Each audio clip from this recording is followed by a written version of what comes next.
A new marker at Esplanade Park commemorates Singapore's struggle against communism. The struggle was marked by some 4 decades of unrest, beginning in 1948.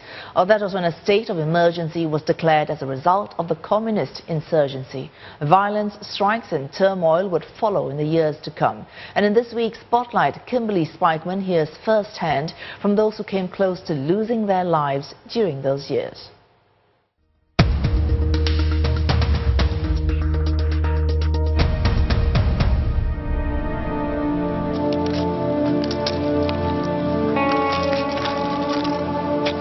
Oh my God. Half a day I came back by transport. I got up at Flower Road, upper Serangoon Flower Road Junction, and I walked to Flower Road. And all of a sudden I felt something stuck on my head. But I didn't turn in quick action. So I took my time. But that is, I slowly turned around and really when I saw that it had a real gun, that's why I pressed it. I slipped, the gun fired. It couldn't hit me. All of a sudden I turned, you're reloading the gun. The second shot, the gun jammed. At 86, Simon Bata still remembers vividly the day he narrowly escaped from a communist gunman in 1951. Then 24 years old and a clerical officer, Mr. Bata believes it was an act of retaliation after he helped nab a communist arsonist. It's frightening in the sense that, things could have gone wrong and could have been seriously injured. Being dead is one thing, but he could have been seriously injured and the consequences could have been much worse. Mr. Bata was among many Singaporeans who lived in constant fear of reprisals under the communist threat. The threat, which sought to establish a communist regime in Malaya and Singapore, began as an armed struggle characterized by violence. When that failed, the pro-communists changed tack and went underground, infiltrating the trade unions, cultural organizations and even political parties.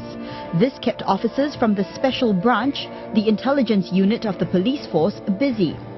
One retired officer recounted how such underground movements were much harder to detect. We were always on the edge of our seat because the volume of work to prevent such things from happening was very wide-ranging, very tremendous.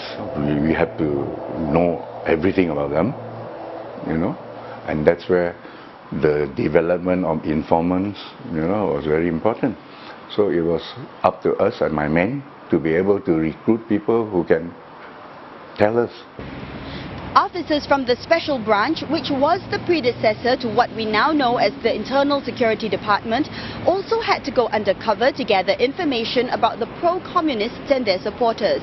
In the 1950s, Mr. Teo donned a Chung Cheng High School uniform and attended a mass rally that was led by students here at the former Singapore Badminton Hall. His mission, to be one of the students and then to find out what was being said. What happened after they left the hall will stay with him for the rest of his life. Those days there was no technology. My recorder was the size of a Walkman and it run by wires and we get entangled and then you don't get that recording. So I was having a uniform in white. Oh, whatever they were shouting, I also was shouting. I was part of them. And then the elements were against us. It rained. When it rained, can you imagine when my shot got wet? My recorder was so visible to the student I was dancing with. So they turned around and shouted, "Running dog, Choco!"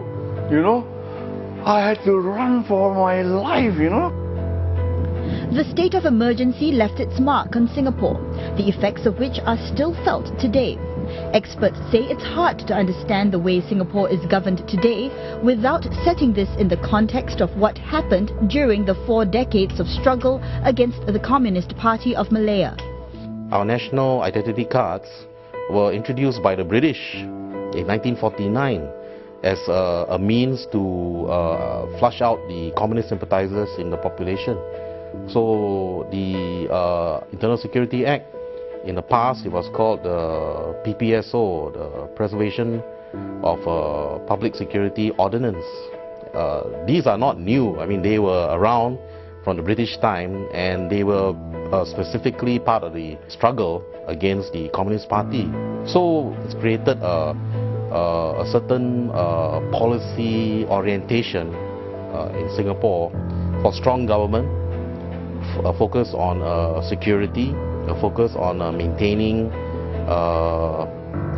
communal harmony, because all these values were in relatively short supply in the late 1940s, throughout 1940s, 1950s, even most of the 1960s. Even after the state of emergency ended in 1960, Singaporeans continued to fear for their safety. Growing up, Mr. Ron Chan remembers a Singapore that endured the uncertainties that came with strikes, riots and other disturbances. The worst strike we ever had was a night soil carrier. In those days, we do not have the luxury of the flush toilet, the modern day toilet. So we have all these night soil workers. They will come by in the morning, the very next morning, and they will collect the bucket. And when they decide to go on strike, guess what happened? For days, night soils were piling up. It was filthy, it was dirty, because you don't have your private bucket. You know, everybody, I don't know how many families share a bucket. The struggle against the communists only came to an end in 1989 when the Hat Yai peace agreements were signed. 25 years later, this granite and steel marker at the Esplanade Park was unveiled as a tribute to the 8,000 people who were killed or wounded in Malaysia and Singapore during the communist struggle. As noted by former President S.R. Nathan earlier this week, the fight against the communists was an indispensable part of Singapore's road to independence. Now, the marker is dedicated to all those who resolutely rejected communism and acknowledges their courage and the sacrifices they made during those tumultuous years. Now, when I asked Mr. Bata, Mr. Teo and Mr. Chan about what the marker means to them, their answers all had one thing in common: the hope that the marker would remind younger generations that the nation's security and peace were hard won and should not be taken for granted.